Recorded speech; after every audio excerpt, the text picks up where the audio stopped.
So the moon is in Virgo. I don't know if I mentioned that. And also, it is the 29th of June. But again, timeless message.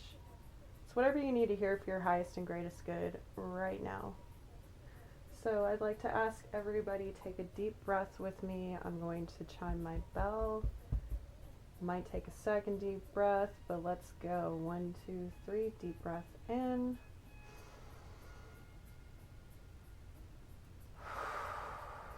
Out. Bell. Deep breath in.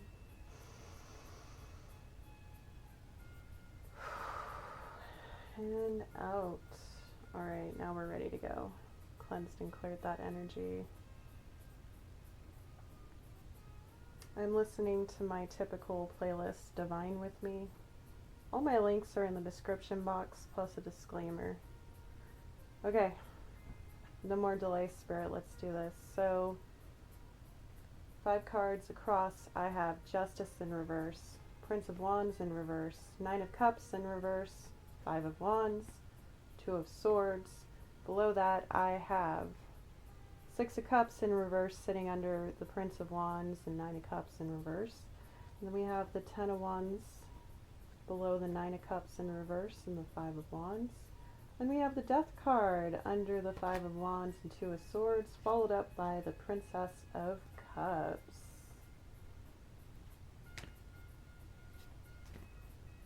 Which is the Page of Cups.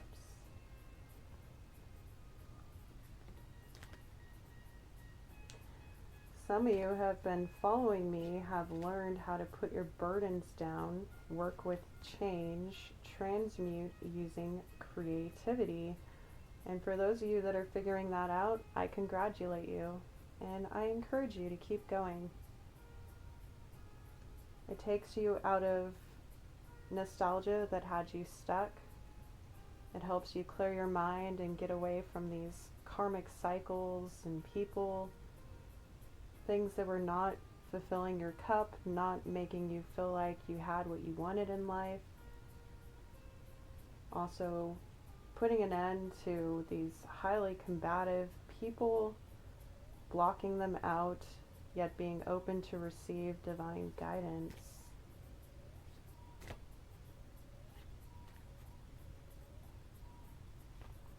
For some of you, you are learning from the consequences of your actions. You are currently either overcoming judgment. Judgment card isn't here, but I'm sensing it between the Death card and Justice in reverse. This has been a huge burden. Some of you, all you want to do is just like be like a child, laugh and play and have fun, and you're tired of fighting. You're tired of having to block certain things in your life. Some of you know that you have to make a great change in order to create and love in the way that you want to love. For some of you, this involves letting go of a relationship from either a past life, so a past soulmate that you have actually been with in this lifetime. Could also be a childhood love, or a long-term friendship, some kind of kindred spirit that you had to leave behind because something became karmic in the situation. Right, so when we say karmic, we're not talking about necessarily good or bad, but most people have a negative connotation associated with karma, right? People assume, oh, karma's gonna get you, which is true, but so is good karma. It all depends on your choices. And if you know that you're making good choices, or you're working on making better choices, you know that you are establishing better karma for yourself coming, right? And it doesn't always happen right away. Sometimes it does. If somebody has stacked up a lot of, negative karma, then they're, I've noticed the divine like to wait until someone's really comfortable and think they've gotten away with something, and then it all comes crumbling down in one epic tower moment, which is huge, unexpected change that usually is highly disruptive in one's life. And in no way am I jinxing, cursing, hexing, or calling spells upon anyone. This is just a matter of universal law. Okay? I work with universal laws.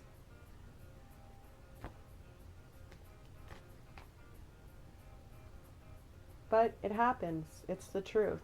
You act like a bad person, well, you're going to end up with bad results.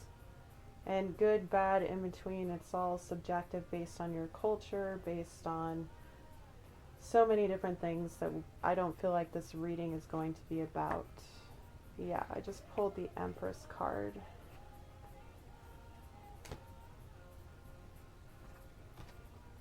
The Empress is the ultimate divine feminine. It is somebody who has usually, again, gender, apply it where it fits, but it's a feminine, divine feminine energy, right? It is the ultimate master of all four queens in the tarot, so Queen of Wands, Queen of Swords, Queen of Cups, Queen of Pentacles, Earth, Air, Fire, Water, symbolism. They each represent a different mastery of a grown-ass adult, okay? So it's like who we become after we have journeyed through the experiences of all the other court cards. And again, we all have feminine, masculine, and neutral energies, I like to add in there, among us, right? There's that liminal space, the neutral rules, that doesn't often get talked about. But I do talk about that. I also do that to be more gender inclusive, to include those that don't fit into the box or the lines of gender. So we also have transitory phases in our lives that express these energies in different ways, where perhaps at times we don't feel either active or receptive, which is masculine and feminine energy. I guess neutral could also be kind of, a blasé, like, not apathetic, it depends on your energy, but in between place in life where you're neither really receptive or active, right?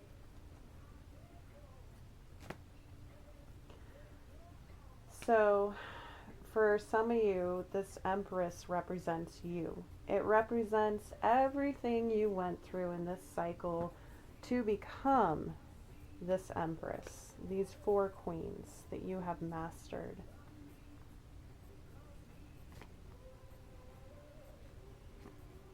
The journey is not easy. It's not typically something we are born into. Even people of privilege have to go through things in life. And it doesn't necessarily represent a person of privilege. When I say privilege, automatically most people think status and money in society, right? Class systems and whatnot. But it's a spiritual thing, it's a life thing, it's a soul thing, right? Because these readings are soul readings. Wow, just pulled the Queen of Wands. Speaking of witches in the tarot, some of you know how to manifest your own reality. It seems that some of you are coming out of this Queen of Wands energy and graduating. For some of you, the Queen of Wands was the last queen to master. I'm picking up for some of you. And again, a masculine could also be in their feminine energy, learning, because in order to be a truly higher spiritual being, operating for their highest and greatest good and the highest and greatest good of all, you have to master both feminine and masculine energies. So there'll be different periods of life where we have different energies we express, right? Just like with the birth chart, different parts of your chart will come out different parts of your life depending on not only what is transiting with it through the collective astrology, but also based on different phases you're in your life and different parts of your chart, different skills, different character traits that you want to bring out or you want to work on and heal. You can figure all this stuff out with an astrology reading, and yes, I do offer those readings as well. Description box. So the Queen of Wands is the battle queen. She is the one queen that will go to battle for you. It's possible some of you really battled for somebody in the past, I am picking up on a masculine who wasn't quite as far along on their journey. And again, apply it where it fits. But I'm sensing, I'm looking here at the Prince of Wands in reverse. And a lot of people who read cards associate the Knight of Wands or the Prince of Wands, whatever you want to call it, with the player, with the one who can't really go to the distance, but likes to play around and, you know, keep their options open. But I often talk about the more spiritual meaning of this card, which is somebody who is on a spiritual quest. They're close to becoming a king and a master of their domain, which means they're getting close to the end of a spiritual quest. But they are a ranking below this Queen of Wands here, so whoever this applies to, this person wasn't really your match.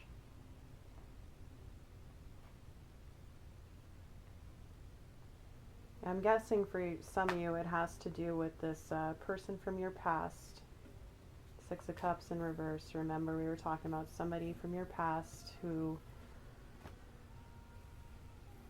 you had a deep soulmate connection with, but it ended up not being personal wish fulfillment for you. In fact, it brought a lot of conflict, which is what caused you to become this Queen of Wands, to fight so hard to change.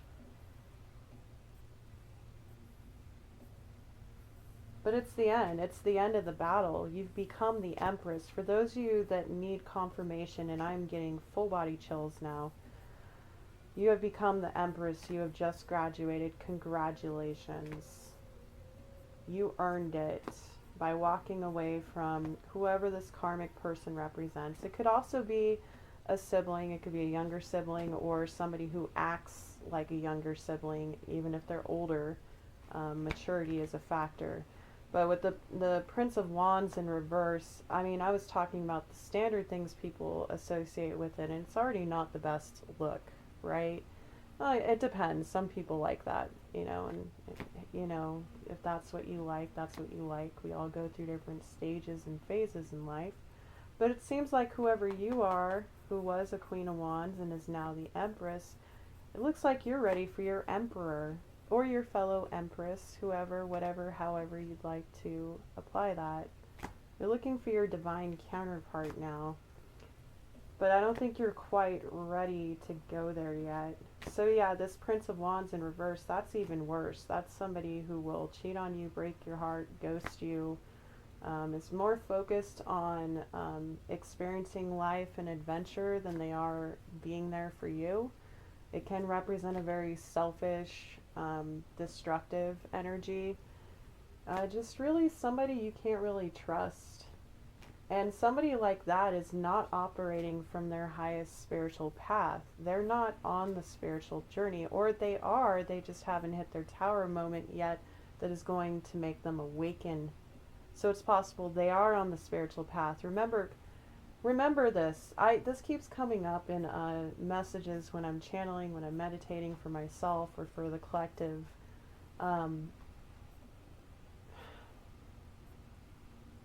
The thing about karmics, what you have to remember, because when we're casting judgment on other people for operating from their ego, we're actually operating from our ego and projecting that onto other people.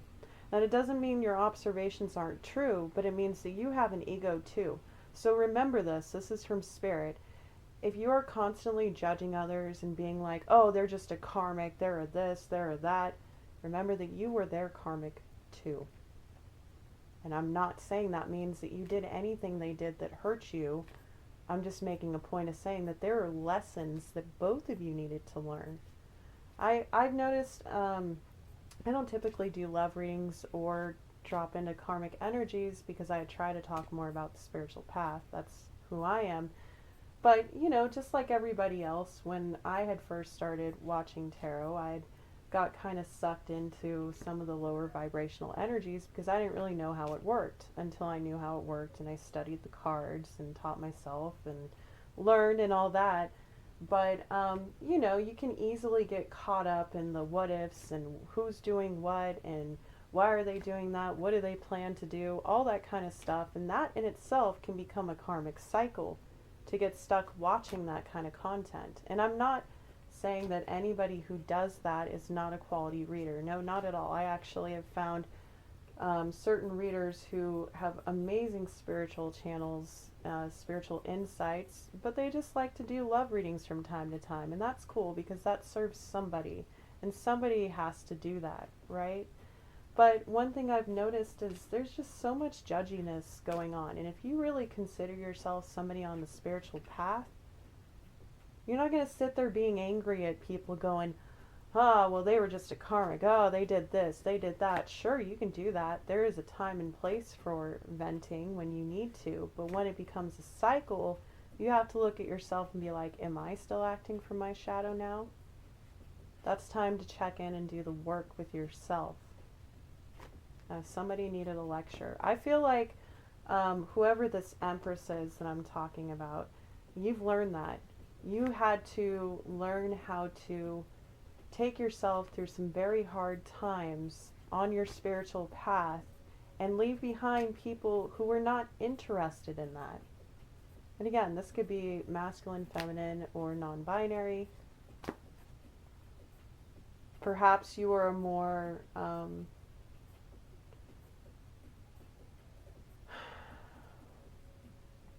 I'm not going to get into that, not right now.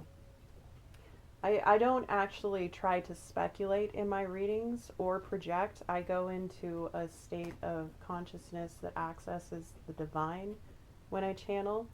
Half the time I don't remember what the heck I'm saying in the readings until I review the recording later, and then I'm like, oh, okay, wow, I didn't even realize I was saying something like that, because it's the divine working through me.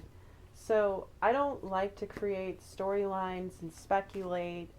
When I go on a channel, it's because Source wants somebody to know something important, or it's going to awaken people to certain behaviors or traits, because I do tend to awaken people. Alright? But I'm not judging anybody. If it comes across as judgy, it's just the divine wanting you to know something that's for your highest good, okay? And if I ever speak on things not in a channel, I fully take accountability for anything I say, because I am an integral person. We do still exist. And yes, even witches can be integral people. Something I am advocating more and more for people to understand, to stop demonizing people of pagan faith. There was a time and place when Christians were demonized for, Protestants specifically, and there was a time when Jews were persecuted. It's hell, they still are. There's still religious battles going on all the time. And I continue to spread this message from spirit. The one thing we all have in common, no matter your religion, your spirituality, or your lack of, interest in one particular road, is that we all have faith. Those of us that believe, we all have faith. And that is where Source, that is where the divine, that is where spirit comes into the picture.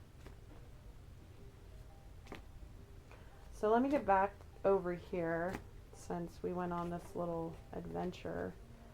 The Lover's card on the bottom of the deck, so hidden. There is a new union here that is being hidden. There is something coming in for this Empress. It is a deep soul love. For some of you,